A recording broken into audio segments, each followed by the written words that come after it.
Hey coin collectors, it's DC on the Big D, and today it's the 1847 US dime and the 1947 US dime. The New Orleans mint mark would look like this here. There was also one other mint mark, but that didn't start until 1856, and that's the S. So that's what this one over here is called, the seated Liberty dime. And if we magnify it, you'll see that it says Liberty on this shield that seated Liberty is holding. She's also holding a flag or a banner up there. Her body's facing to the left, her head's facing to the right. There are 13 stars here, but they're kind of funny stars. So let's take a look. This is how the star was made. They just used 6 different sections, almost like it was the flower petals. And there are 13 of them. There are 7 here, 1 here, and 5 here for the 13. Across the shield it says Liberty. Down here at the bottom it says 1847. In 1847 they only made the dimes at one mint. There were 2 mints in 1847, the New Orleans Mint and the Philadelphia Mint. The Philadelphia Mint did not put any mint marks on their coins. And we'll turn this over and show you where it would be if it was here. It'd be right here on the back in the center. It says United States of America on the back, 1 dime here. And then there is a wreath that goes around with a bow in the center of it.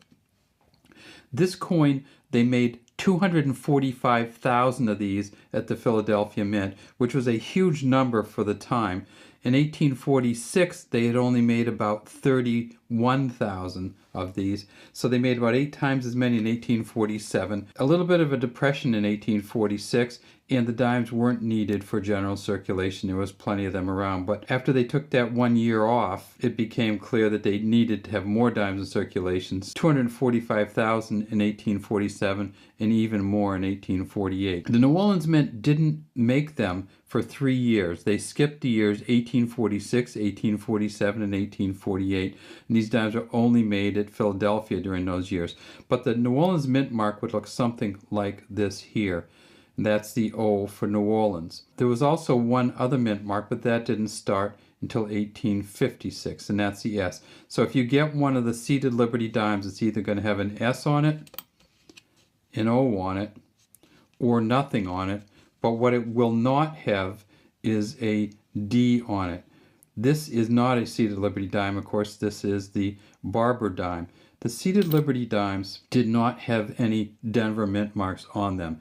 The Barber dimes were the first to have the Denver mint marks on them, and they started with those in 1906. After they stopped making the seated Liberty dime in 1891, they started making these Barber dimes. And they made the Barber dimes until 1916 when they came out with the Mercury dimes. And here's a Mercury dime here. They made the Mercury dimes from 1916 until 1945. And then in 1946 they came out with the Roosevelt dimes.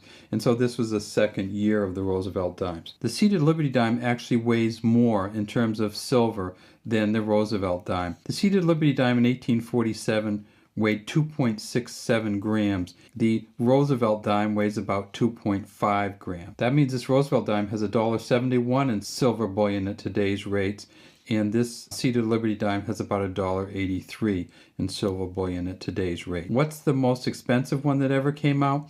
Well, they have found a Mint State 66, which has all the details and everything on it, and that's worth about $15,000. Neither one of these years produced a proof set or any proof coins. So in 1847, no proof coins were made.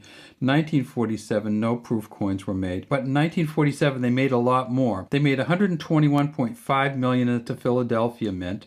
The best one they found so far is worth about $3,000 plus. They made $47 million at the Denver Mint, and they have an $8,000 Denver Mint coin. The Roosevelt dimes did have the same convention for mint marks while they were silver, and that is the mint marks were placed on the back. And so this is one of the Denver ones. And when you look at the Roosevelt dimes, what you want to look at is how these lines come down in the torch in the back and how the bands go across. And you can tell that this is going to be a very low quality, low price Denver Mint dime. So how much is this one worth? probably $3 to $4 because the bullion value may be as much as $5. And this was the second year that they made it.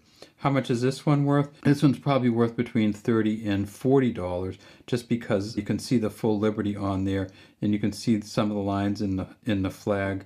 And because even though they made 245,000 of these, that's not a lot compared to today's coins. All right, that's all we have today from Big D Coins. We'd love to have you subscribe to the Big D Coin channel and leave any comments you have in the comments section.